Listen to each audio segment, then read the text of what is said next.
Radio, graines de parentalité, Anne-Laure Évrard. Bonjour à tous et bienvenue sur Graines de parentalité. Aujourd'hui, on va parler du Dunstan Baby Language. Et si tous les bébés communiquaient clairement leurs besoins dès la naissance? Et si par leurs pleurs et l'observation, on pouvait comprendre leurs besoins? C'est exactement ce que va proposer le Dunstan Baby Language.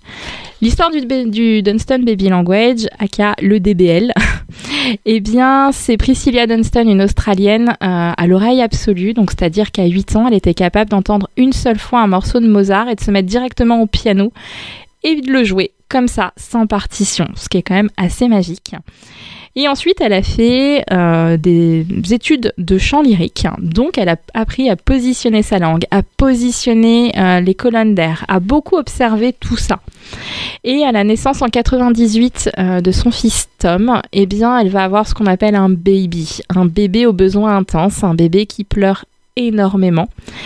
Et ce qui va se passer, c'est qu'en fait un soir, elle l'explique dans son livre « Il pleure, que dit-il ?», qui a été préfacé par Isabelle Filiosa. Eh bien, elle va se dire j'ai une capacité de dingue, c'est-à-dire que je suis capable d'entendre les sons que les autres n'entendent pas et de les mémoriser, de faire des associations entre elles, en fait, d'associer vraiment ces sons. Et elle va commencer à noter, en fait, en disant j'entends mon bébé qui pleure en faisant « né ». Ok, si je lui donne à manger, est-ce qu'il arrête de pleurer? Ok, il arrête de pleurer, j'entends plus ce son. Il y a peut-être une cause à effet quand même. Et puis, elle va noter, et elle va finir par se rendre compte qu'on peut reconnaître la faim, le sommeil, le rot, l'inconfort et les coliques chez le bébé, et de façon assez facile. Et jusque-là, elle se dit, c'est peut-être le langage simplement de mon bébé. Et en sortant, en allant dans des cafés, dans des supermarchés, elle va se rendre compte que en Australie, en tout cas c'est ce qu'elle pense au début, tous les bébés pleurent de la même manière. Et elle entend les sons chez les autres qu'elle entend chez son fils.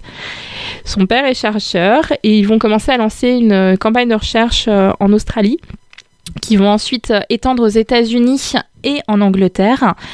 Et ils vont se rendre compte que peu importe la langue qu'on parle à notre bébé, eh bien, le bébé, il confie quand même ces sons-là. Et donc, elle va se dire que les enfants, tout simplement, ont un langage universel pour communiquer leurs besoins.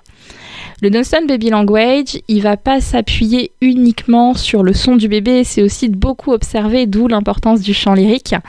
Je vais vous donner l'exemple du son né. Né, donc tout simplement, c'est la langue qui va chercher à monter au palais pour téter. Et là, je vais vous inviter, si vous êtes dans votre salon, dans votre voiture, à tout simplement essayer de mettre votre langue au palais. Le seul son qui sort assez facilement, c'est n, ou l. Voilà. Et donc, tout simplement, eh bien, notre bébé qui cherche à téter, quand il cherche à téter, sa langue monte au palais et donc, il fait né en pleurant. Et là, vous dites, c'est pas très parlant. Alors, on va essayer de vous mettre un petit extrait juste après de ce pleur pour étayer mes propos.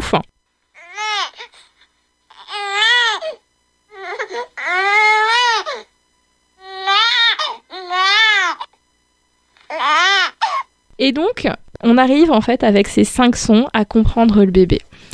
L'idée, c'est qu'on ne pourra pas comprendre tous les pleurs. Mais déjà, on peut éliminer ceux-là parce que quand notre bébé, on sait qu'il n'a pas faim, qu'il n'a pas sommeil, qu'il n'a pas envie de rôter, qu'il n'a pas quelque chose qui est inconfortable, comme par exemple sa couche qui serait pleine, que c'est pas des coliques. Eh bien, on arrive à le comprendre un petit peu mieux. Et en tant que parent, c'est quand même hyper rassurant de se dire, c'est pas ça. Donc, c'est que c'est autre chose. Je sais pas forcément ce que c'est.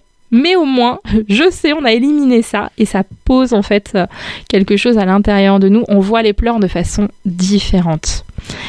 Voilà un petit peu ce que je peux vous dire sur le Dunstan Baby Language. Je vous souhaite à tous une très bonne journée et à bientôt sur Dig Radio. Graines de parentalité. Dig Radio, graines de parentalité, Anne-Laure Évrard.